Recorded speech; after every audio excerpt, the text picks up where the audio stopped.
Santo Antão, island of mountains, wind and water, and the westernmost of the 15 islands of Cape Verde. While the south and west are sparse and rocky, the Paúl Valley in the east is known as the Green Valley.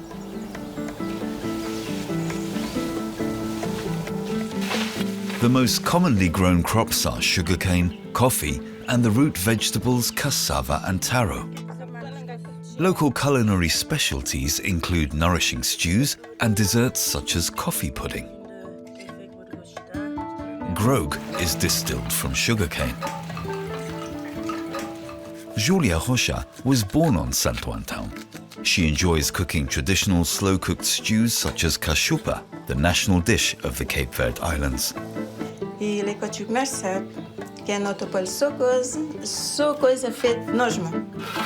Spring is when the coffee is harvested. It's a very busy time for Julia's husband, Armindo Pires. He owns a coffee plantation up in the mountains. Acho que ele te dá 100% natural. E pode ser que lá fora tem outros produtos que estou a pôr que ele dá. E esse aí...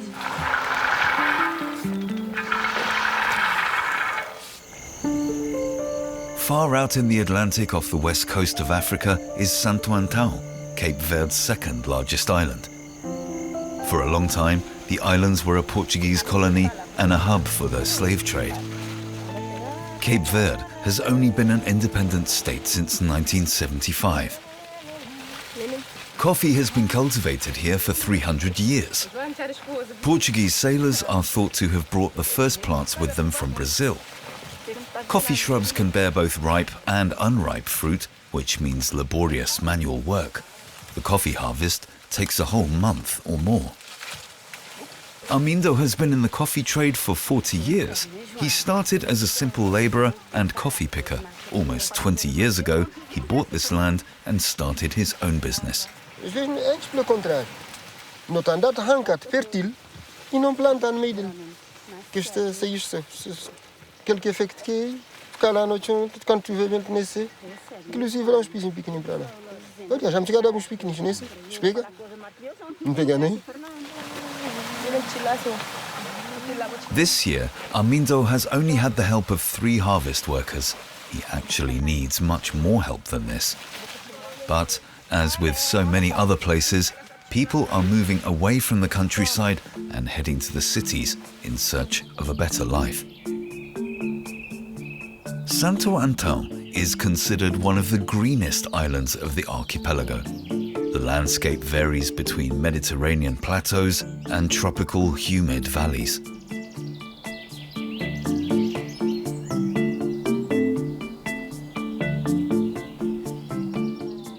During the harvest season, Auricia Melicio lends a hand to her mother-in-law, Julia. Granddaughter Eduarda is also helping out. Today they're cooking for the helpers on the coffee plantation. They're making a cachupa. This nourishing stew makes plentiful use of nutritious root vegetables. Comes, vai te sentir farto, vai sentir cheio. Kevin, Julia's son and Auricia's husband, brings some freshly harvested plantains for the stew. Ciao. Não. Mas tempo trova aí. Ciao. Ciao. The bananas are easier to peel if they've been soaked.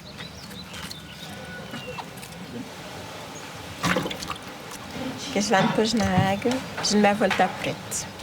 Esse aí já não pode pôr na água, que senão ele volta liso. aquilo de fazer a gente coça. A gente tem que cascar na boa seca, depois é que eu vou pôr na água, depois eu levo. In the meantime, Auricia cleans the beans, one by one. Olha, é um estragador. Galho estragado. Ele é pedra. Porque às vezes tem pedra junto com o feijão. E quando ele mistura aquela comida, a gente andou ele, a gente pode levar a comida para a boca e a gente pode fazer mal lá dentro por causa daquela pedra. Até quebrar um dente. In her kitchen, Julia cooks over an open fire. First into the boiling water are the beans. They take the longest to cook. Next in is pork rubbed with salt.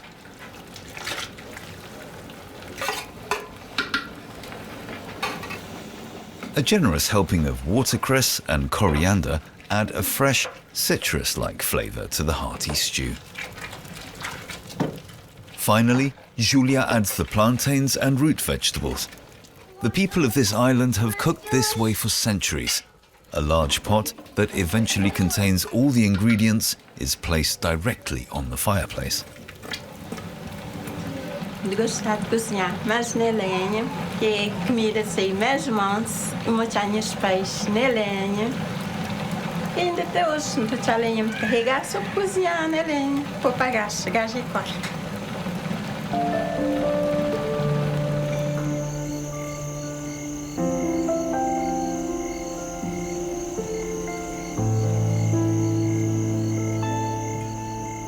Getting to the coffee plantation is a long journey, up and downhill. In early March, temperatures are around 20 degrees Celsius.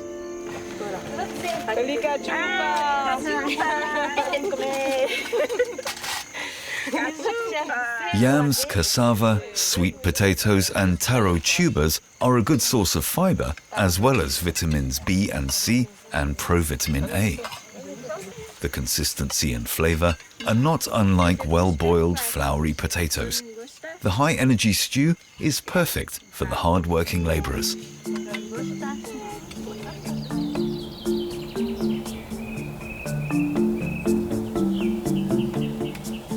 Sugarcane is also cut during the coffee harvest. It can be found growing everywhere on the island. It likes a warm, humid climate, so the conditions are ideal. This has led many farmers to switch from coffee to sugarcane. It's less hard work and they can earn more. The stumps are cut off at ground level. At the top, the sugarless leaves are removed. The stumps of the stalks will sprout again and can be harvested once again after 12 months. Kevin Pires is in charge of the sugarcane harvest. On a good year, it will earn the family the bulk of their livelihood. During the harvest season, Kevin has a strict routine.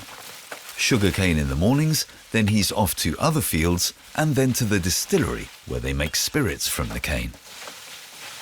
Claro que me dá gosto de ter mais tempo livre, mas como ele é trabalho temporário, ele é mais ou menos, me conta ele mais ou menos 4 meses e meio, já é tipo que disposto aquele tempo lá já em trabalho já é mais descanso, já é só controlar o pessoal no trabalho.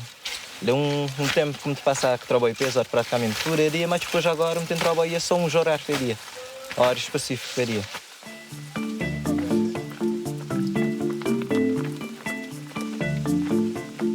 After they're cut, the sugarcane bundles, weighing around 20 kilos, are transported to the distillery 1 kilometre away.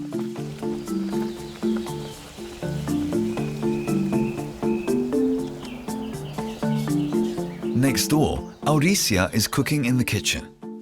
She'd like to prepare couscous to eat with the coffee, a kind of cake made from fine corn flour, a little potato flour, sugar and just a pinch of salt. Cape Verdean couscous is no relation to the North African dish that's made using durum wheat semolina.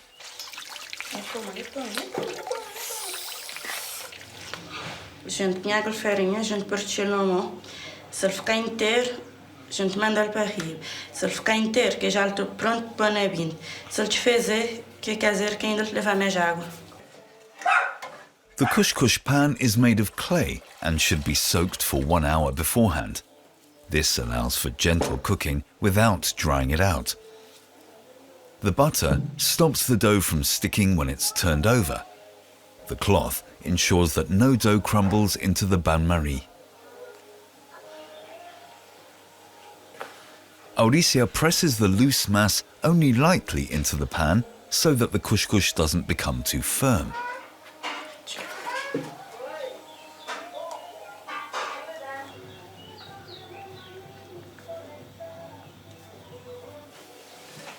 She puts some wild fennel into the bain-marie. This lends the couscous a sweet aniseed flavour. To prevent the steam from escaping, Auricia takes some of the leftover dough and seals the small gap between the bain-marie and the clay pot. Now the couscous is left to steep for around 20 minutes until it's ready.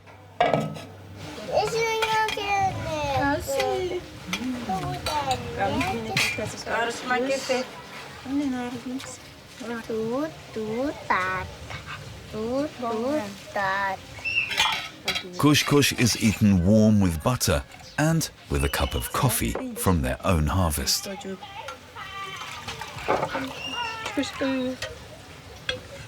Auricia is only home at the weekends, otherwise she's at school. She wants to graduate from high school, which she had to postpone when Eduarda was born.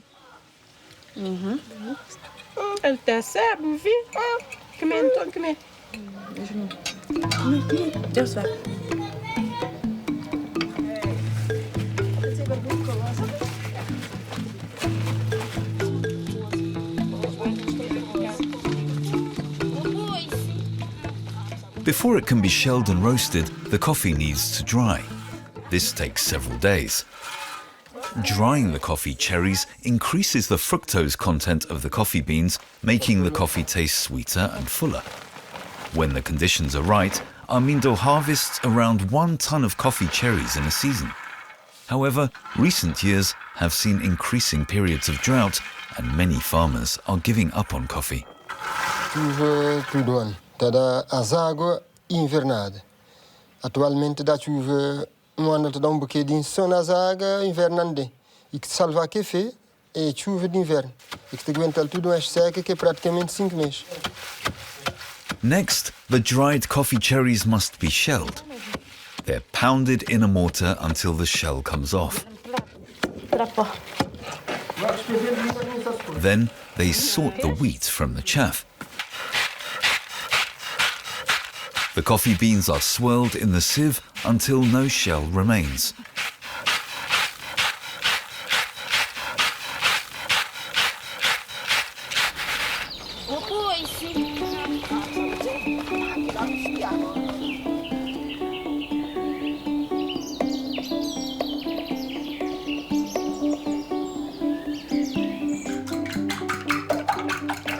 Auricia is preparing a coffee pudding as an evening dessert. She stirs sweet condensed milk into the whisked eggs. Next, she caramelizes some sugar. The trick is not to let it burn or it tastes bitter. When the sugar is liquid and golden brown, she pours in a cup of freshly brewed coffee and stirs until it thickens.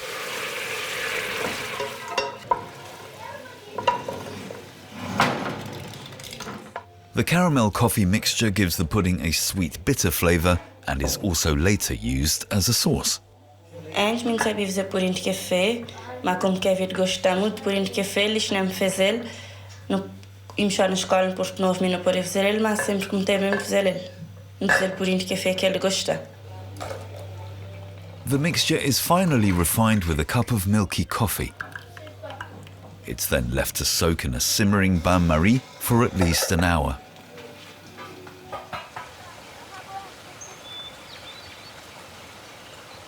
The numerous small gullies that run down from the mountains of Santo Antão are ideally suited for growing yam, the local name for taro. Kevin digs out a few of the root vegetables for dinner. Alongside yams, cassava and sweet potatoes, taro is among the staple foods for the people of the Cape Verde Islands.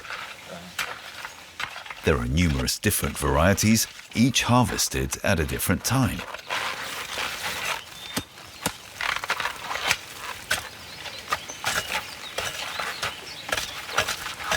Tem que preparar-se para toda vez que é para tornar para no mesmo lugar onde ele estava, que ele é que te garante a colheita. Mas sempre vou ter que saber onde é que vou cortar, que tem lugar que vou ter que cortar certo, que ele lá e que te dá tudo que ele faz, que ele dá no chão, é que te dá. Okay? Kevin will be able to harvest here again in 12 months. Taro is rich in minerals and numerous vitamins.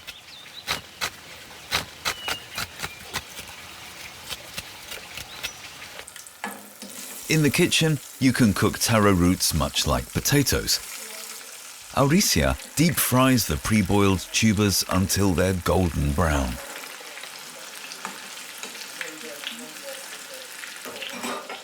She has big plans for when she graduates from school next year.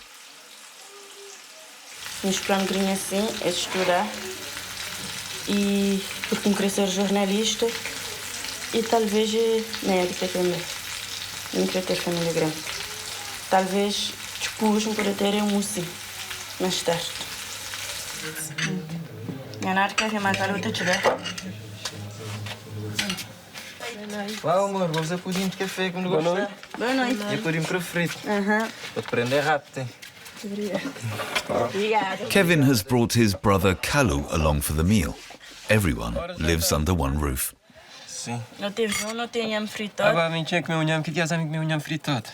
Papai já quer me também para experimentar a maneira que ele está. Não parece ver bom? Por favor, se você quiser. Calhar chega porque está bem bem pequenino. Onde se começou a ficar contente. Está a ficar assim. The crispy taro tubers are served alongside fried beans with onions and tomatoes. Vou aproveitar hoje. Por isso, Auris, não queria já mais quer. Finally, Auricia's coffee pudding. Mish novo. Bocadinho de jeito preferido próprio. Está bonito, é? Uau, sabem sim. Vou te prender direito, hein? Meu pudim preferido me tinha que ver como eles depois vai terminar e entrar aí. Que lag. Quer ser escorpião? Não precisa nada. Essas duas é que estava. Agora já pinta passar aí com os teitos.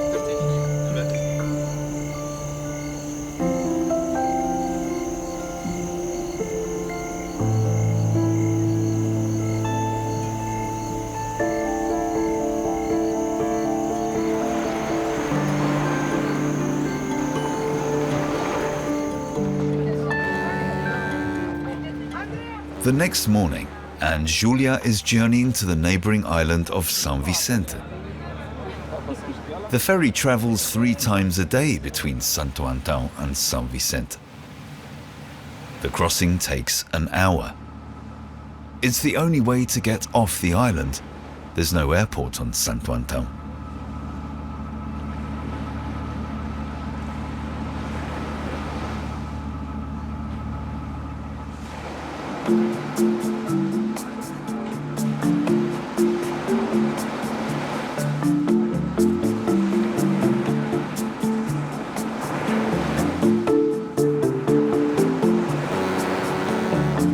Mindelo, also known as the cultural capital of the archipelago, is Cape Verde's second largest city.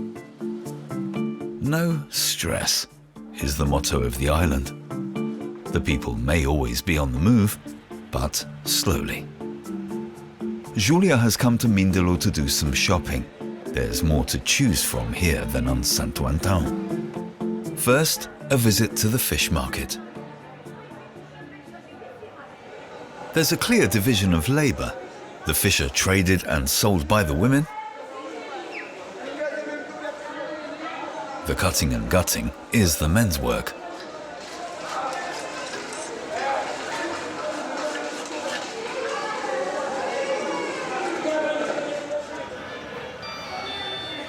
Julia is looking for fish that will be suitable for a caldo de peixe. In the afternoon, she will be making this fish stew for Armindo and the harvest workers. Bem assim, bem comprar peixe, que a gente todos já peixe mesmo de ouro, tudo aquilo que eu vou querer, deve ser um gente trabalho almoço. São Vicente has the hustle and bustle. On Santo Antão, it's quieter. The fruit and vegetables are grown on artfully landscaped terraces on the steep slopes of this mountainous island. Most people here live predominantly from agriculture. Armindo roasts the shelled coffee beans. He only puts in enough to cover the bottom of the cast iron pan, then stirs thoroughly or they'll burn.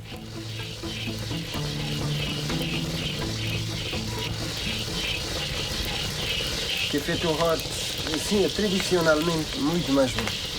Que a gente que usa café, mesmo te dizer que ele de bolsa está longe de comparar com aquele que não estou aí na casa. Half of the island is shrouded in the scent of the freshly roasted coffee.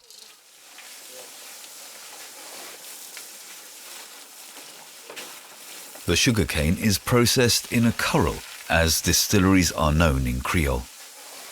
Distilling is only permitted from January to July, outside of which it's forbidden. The distillery has been owned and run by the Pires family for 27 years. When they arrive at the sugarcane press, the stalks are first passed through 3 roller presses. The front rollers squash the cane, the rear rollers squeeze out the juice.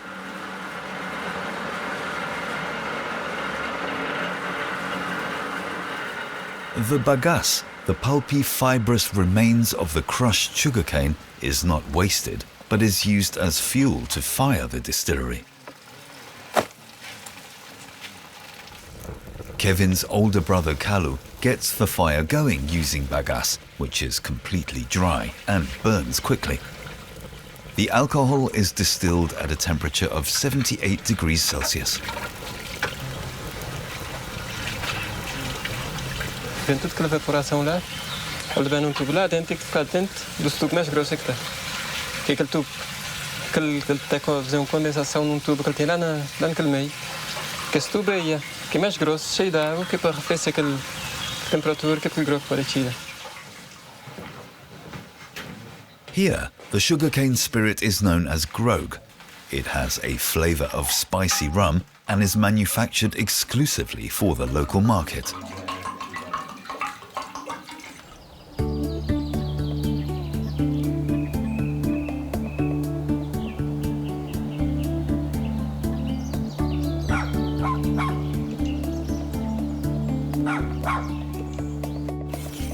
Julia is back from São Vicente and sets to work preparing the caldo de peixe.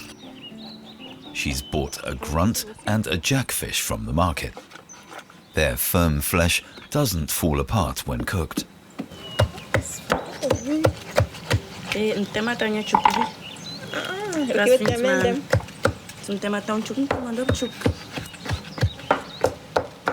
Before it goes into the pot, the fish is rubbed with salt and garlic that's been crushed in a mortar.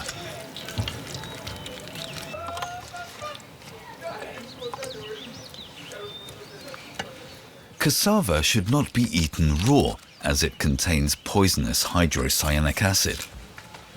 The cooking washes it out and makes it harmless. Otherwise, the tubers can be prepared much like potatoes, but thanks to a starch content that is around twice as high, they are far more nutritious.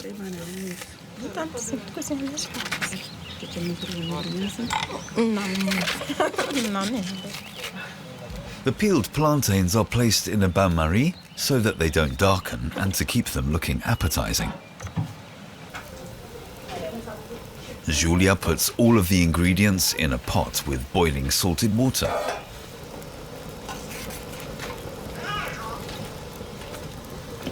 The cut fish are laid on top of the cabbage and plantains.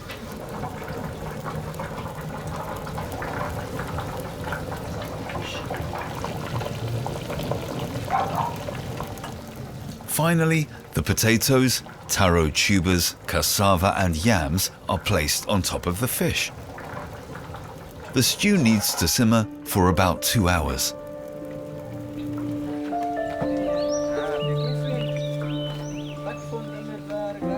In the late afternoon, the work on the coffee plantation is done for this year.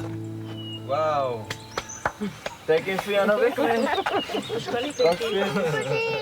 The shared meal is a thank you to all of the helpers.